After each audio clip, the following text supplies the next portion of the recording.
আমি জানি আমি অনেক অপরাধ করেছি, তার জন্য আপনারা সবাই আমার উপর রেগে আছেন।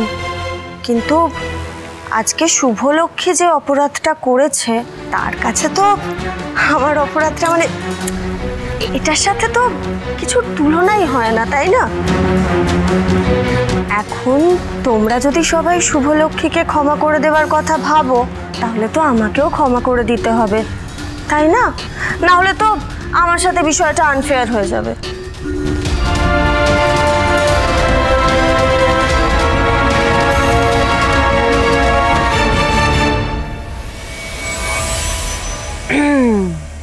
ক্ষমা করে দেবে মানে?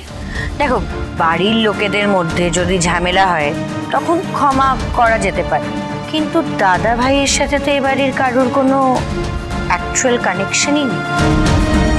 তাহলে শুভদি এ বাড়ির কে? Dona, just shut up! Shut your mouth. তোমার এই নোংরা মুখটা দয়া করে বন্ধ রাখো ডোনা। একটা অতীতের সত্যির জন্য এতদিনের একটা সম্পর্ক বদলে যেতে পারে না, যায় না। কিন্তু কিছুটা অদল বদল তো হয়েছে ঋদ্ধি।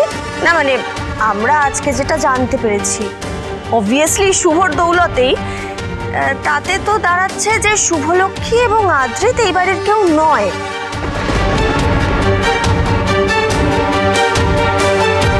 আর এটা তো তোমার ভালো করে বোঝা উচিত, কারণ এই বাড়ির বড় ছেলে দেখতে গেলে এখন তুমি।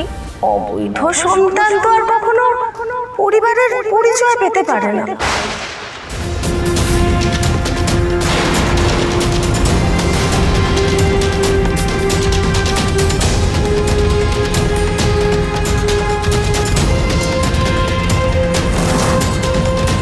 আরে বাবা, তোমরাই বলো, আমি কি ভুল কিছু বলছি?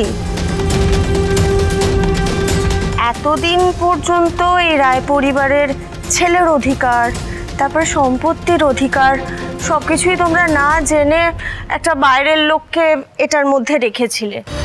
কিন্তু এখন তো তোমরা সবটা জেনে গেছো। এখন নিশ্চয়ই তোমাদের এই সম্পত্তির অধিকার বা বাড়ির বড় ছেলের অধিকার তোমরা তাকে দেবে না, মানে দেওয়া তো উচিত নয়। দেখো মোহনা, তুমি আমাদের ফ্যামিলির ইকুয়েশনটা জানো না। আমাদের ফ্যামিলির ইকুয়েশনটা না অনেকটা আলাদা। যেটার ব্যাপারে জানো না সেটা নিয়ে কমেন্ট করতে এসো না, প্লিজ প্লিজ। আমাদের কাছে না বড়দা ভাই আর শুভদি আপু, সবার মনে না এইসব বাজে কথা বলতে যেও না, সেসব হবে না।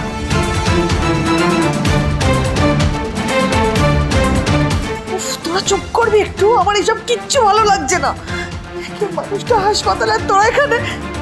ঠিক বলেছো মিস্তি ভাই। দিদি ভাইয়ের সঙ্গে যতই ঝগড়া করি না কেন, আমাদের মাথার উপর একটা ছাদের মতো ছিল, তার এত বড় একটা, এটা মেনে নিতে পারছি না গো।